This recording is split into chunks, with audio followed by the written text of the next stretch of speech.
할렐루야, 반갑습니다. 2022년 1월 22일 토요일입니다. 오늘도 주의 은혜 가득한 복된 주말 되시기 바랍니다. 한 주간 더 수고하셨습니다. 이번 주간 또 많이 추웠는데 여러분 감기 조심하십시오. 함께할 찬송은 480장입니다.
하나님의 말씀은 열왕기하 14장 20절부터 21절까지입니다.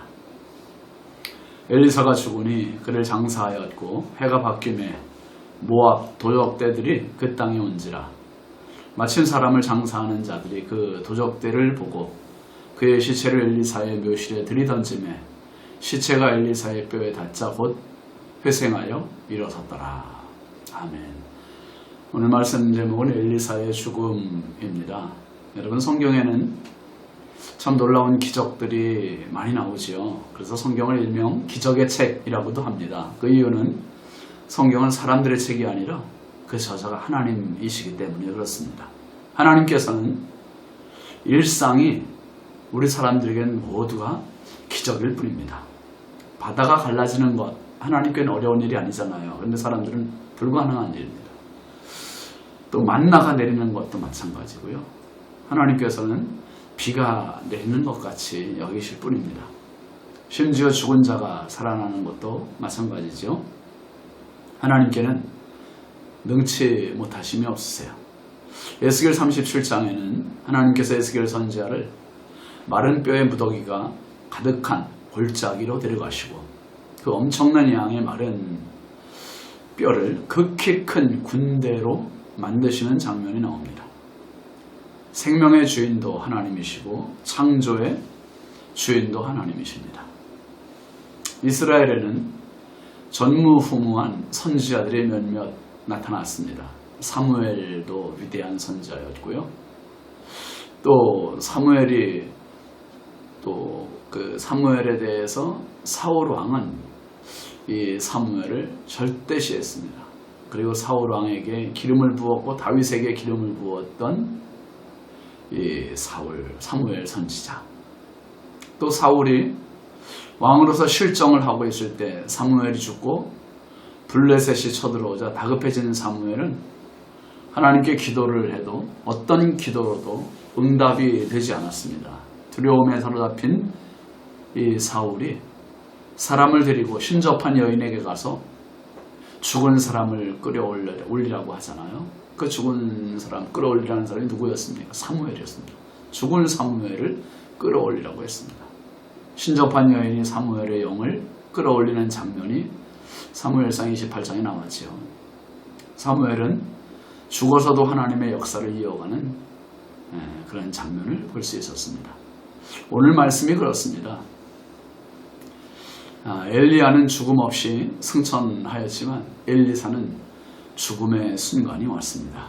죽을 병에 걸려 하나님의 부르심을 받았습니다. 20절 말씀 보면 엘리사가 죽으니 그를 장사하였고 해가 바뀜에 모압 도적대들이 그 땅에 온지라. 엘리야의 갑절의 능력을 받았던 엘리사, 죽기 직전까지 하나님의 능력으로 왕에게 전쟁의 승리 작전을 선물로 주었던 불의 사자, 능력의 종이 이렇게 숨을 거둡니다. 하나님의 사자가 세상을 떠나는 것은 세상에는 말할 수 없는 캄캄한 밤길에 가로등불이 꺼진 것과 마찬가지입니다. 선지자는 능력을 행하기도 했지만 하나님의 말씀을 선포함으로 무지몽매하여 갈 길을 모르는 백성들과 왕에게 길을 보여주었던, 갈 길을 보여줬던 등불이었습니다. 등불이 꺼진 것, 그것은 암흑입니다.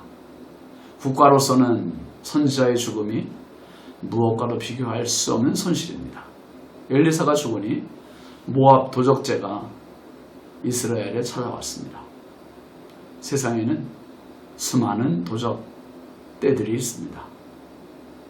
어제 신문을 보니 미국에서 택배 물건을 가득 싣고 떠나는 화물열차가 도적 떼들에게 약탈을 당해서 화물열차에 실려있던 모든 택배 물건들이 다 도난당하고 엄청난 그 빈 박스들만 철길 위에 널브러져 있는 것을 사진에 실려 있었습니다. 물건을 훔치는 도적들도 많고 또 영혼을 도적질하는 이단들도 참 많습니다. 하나님의 사자가 죽고 도적대가 몰려왔습니다. 우리는 언제나 깨어 말씀 위에 살아있지 않으면 언제 우리의 영혼이 도적대들에게 약탈당할지 모릅니다. 그런데 참 희한한 장면이 그 다음 절에 나오지 않습니까? 21절 보시면 마침 사람을 장사하는 자들이 그 도적대를 보고 그의 시체를 엘리사의 묘실에 들이던지매 시체가 엘리사의 뼈에 닿자 곧 회생하여 일어섰더라 했습니다. 엘리사가 죽고 해가 바뀌었다고 했습니다. 오래 지난 것이죠. 그런데 어떤 사람이 죽자 장사를 하려는데 도적대가 나타나는 것을 보고 두려워 그 시체를 엘리사의 묘에 던졌습니다. 근데 어떤 일이 벌어졌습니까? 참 놀라운 일이죠. 죽은 시신이 똑같이 작년에 죽은 엘리사의 뼈에 닿자 이 사람의 시신이 살아났습니다. 선지자의 능력이 아니라 하나님의 능력입니다. 지금까지 엘리사가 선포했던 말씀들이 앞으로도 반드시 성취될 것임을 강조하는 사건입니다. 죽어도 사는 사람, 그 사람이 성도입니다. 죽음으로 끝나는 것이 아니라 그 거룩한 영향력은 오는 수많은 세대에게 선한 영향을 끼치게 되는 것입니다.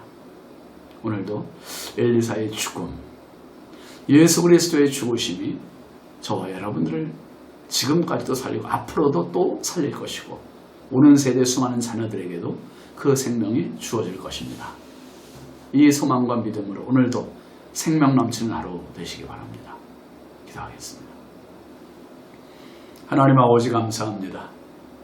주께서 주신 하루, 하나님 날마다 죽어가는 우리 생명 속에 날마다 살아나는 생명을 불어넣어 주시는 주님을 찬양합니다. 엘리사의 묘실에 던져졌던 사람이 다시 살아났다 했습니다. 하나님, 예수님의 십자가의 구원이 오늘도 죽어가는 수많은 사람을 살리고 있는 능력임을 믿고 생명임을 믿습니다. 오늘도 십자가 바라보고 주일 준비하고 내 평생 살아가는 동안 십자가 안에서 영생 얻는 복된 성도의 삶 되게 하옵소서. 예수님의 이름으로 축복하고 기도합니다. 아멘. 오늘도 승리하시기 바랍니다. 감사합니다.